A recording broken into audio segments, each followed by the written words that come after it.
I love it when an industry leader gives advice on strategy or creativity and ends up also giving advice to brief writers unintentionally.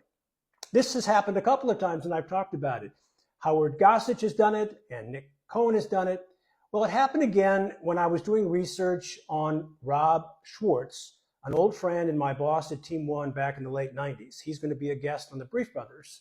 Rob was in an interview a few years ago, and the interviewer asked him, what are the criteria that you use to evaluate creative? And Rob said, there are 3 criteria.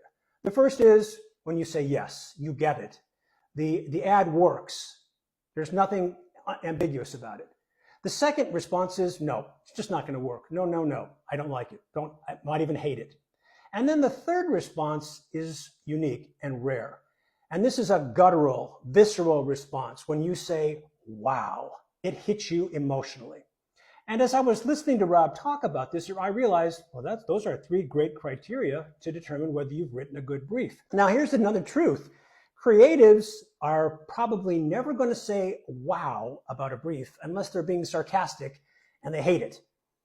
If you want to know whether the brief produced that wow, you look at the work that comes from the brief.